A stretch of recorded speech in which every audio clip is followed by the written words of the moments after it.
over here. Get my t-shirt below. Guaranteed to raise your charisma by at least +1. I interview Chris Doyle, one of the authors of Goodman Games 5e adaptation of the Temple of Elemental Evil, today on Dungeon Craft.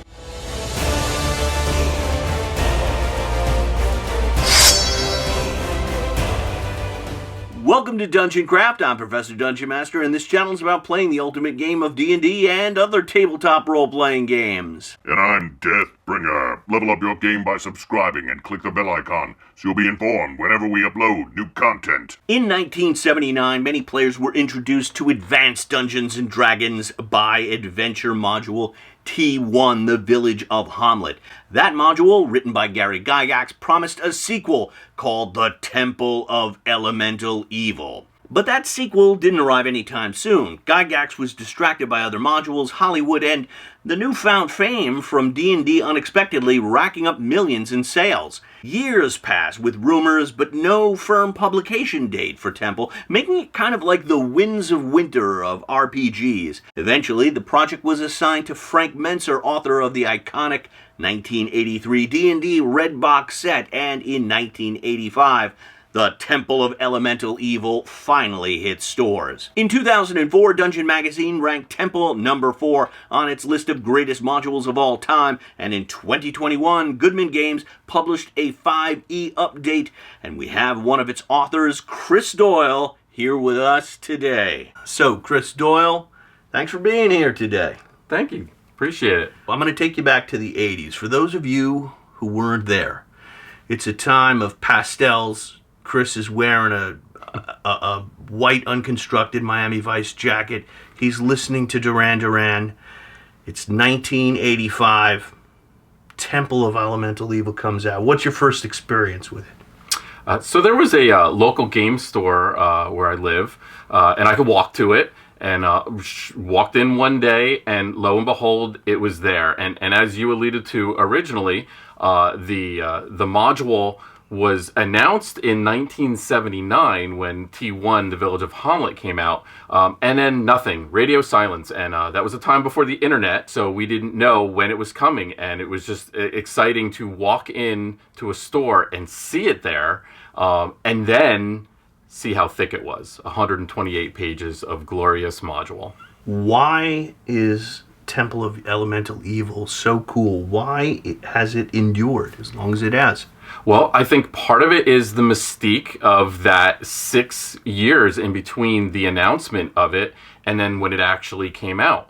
I think now you only get that these days is when a Kickstarter's late, to be honest with you. And sometimes 6 years, that's a reasonable time. Back then, you just didn't know. You didn't know when things were coming out. You heard rumors. Maybe you went to Gen Con back in the day, and then maybe you heard something, or you went to a panel. Yeah, I remember reading Dragon magazine for the latest news, and if there was nothing about Temple, yeah, and if I recall, there was a couple of false starts in that too, where he said, "Oh, it's coming," and then it didn't. It was constant. It was like Chinese Democracy, that Guns N' Roses album, where it was all these false starts before it actually arrived. So, yes, in adapting it, how did you get this gig, and what were your marching orders? So, licensing is a very complicated matter, which is above my pay grade. So, there is a lot of negotiation that goes back and forth in between the owner of Goodman Games and Wizards of the Coast.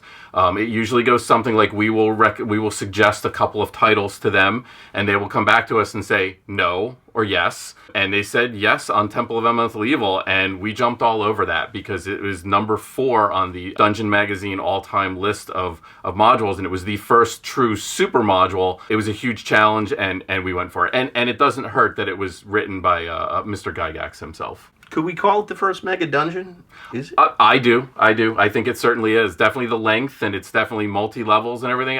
There's some controversy in that. There's a couple others that could also be considered a mega dungeon as well, but that one's certainly one of the first.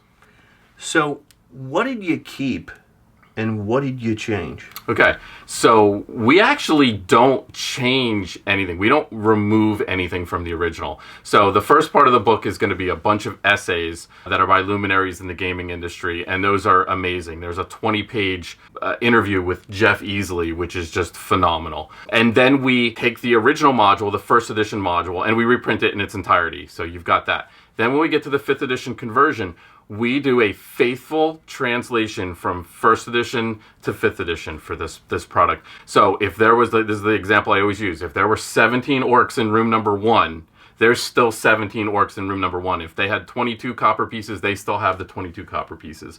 So what we do, however, is we add material to it. And that's the fun part of it, where we actually take things and increase what the original module included. So what are some of the things? Can you tell us? Sure, I certainly can.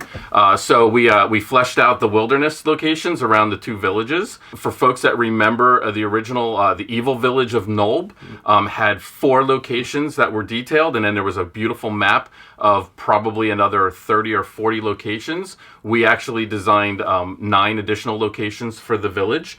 And then if folks really remember, when you got to the very end of Temple of Elemental Evil, you had the 4 elemental nodes. And the nodes were little demi-planes, if you will, one for each of the elements: fire, earth, air, and water. But all you got was a map, and you got an outline, and you got a couple of paragraphs. We took that material and we completely fleshed them out to complete dungeons. So, and that added a lot of content to the product itself. So those, for the very first time, those elemental nodes are fully designed, fully developed encounters. Each one's probably 25 to 30 encounters, and they're actually really suitable for one-shots. That sounds like a lot of material. I mean, like, how long, if I play it cover to cover? Does it include Hamlet, by the way? It does. It does include a Hamlet. I actually translated the Village of Hamlet in the Moat House dungeon. Originally, I designed an entire additional level for the Moat House dungeon, but it just didn't feel right. It just didn't feel...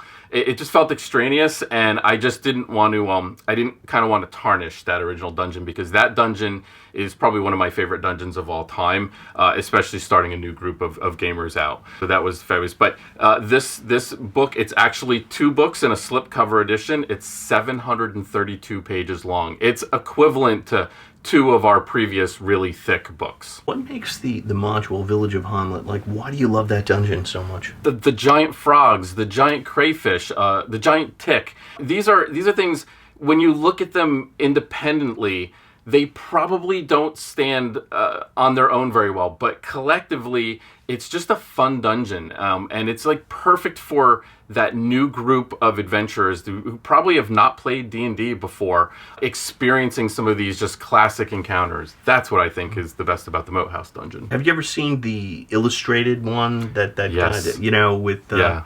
and it's so terrific, and it speaks to one of the things, I think Seth Skorkowski talks about this a lot. With those old modules, there's a sense of communion and community, because everyone kind of played them. Everyone experienced them. Yes. And so you could talk about, what happened with the giant snake. What's great about it now, I mean, we're 40 years past when these came out, is now a whole nother generation is getting to play them. I mean, I'm getting to play some of these classic modules with my son now.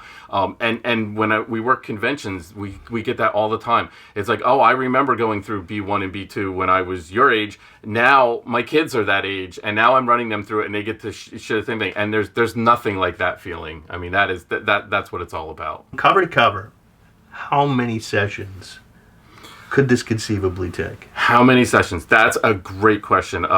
So right now, 20 sides to every story. A guy by the name of Alex, he's actually running the 5th edition version of Temple of Elemental Evil. He started it at the end of May, I believe it was, and here we are the end of August, beginning of September, and they are just getting to the first level of the dungeon, and they've been playing every single week. So I think it's easily a year if you played once a week. It's probably more. And again, with the fact that it's a mega dungeon and you've got those elemental nodes, there's things you can pull out. Lots of people just pull out the Village of Hamlet and just use the Village of Hamlet as their basis for a campaign. And those elemental nodes, you can just pull those sections out and just run those if you want. So there is the whole package, and then there's also pieces you can pull out and make what you want to make out of it. Where do people get it? All right, so it is coming very, very soon.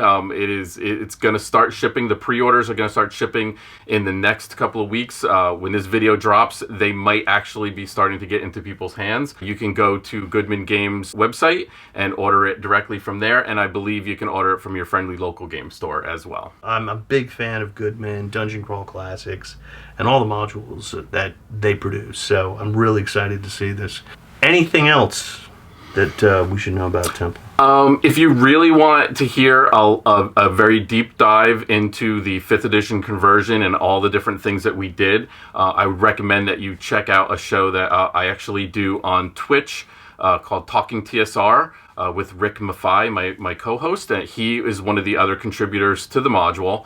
And we spent 4 episodes, so there's about 4 hours of material, really doing a deep dive into different sections of it. We had one whole episode where we were just talking about Village of Hamlet and the Moat House. So if you really want to hear about some of the design philosophy and different things that we did, that would be a great opportunity to learn a little bit more about that. We also have a bunch of shows and content coming in September. Check out the Goodman Games website for that. There's going to be an unboxing show. There's going to be some playthroughs. So if people want to, not sure they want to take the plunge for the book right off the bat and they want to learn a little bit more about it, you should have plenty of opportunities to do that.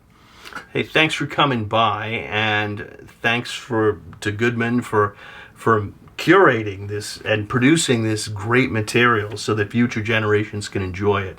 You're welcome. Thank you. It's been a pleasure. And there's a link to the module right below. Also below, you'll find a link to Dungeon Craft on Facebook and Patreon, where you can see an extended version of this video and get access to Dungeon Craft Discord and a copy of my house rules called Deathbringer, so check it out. And for more great Dungeon Craft content, click right over here. I'll see you soon. May all your rolls be 20s.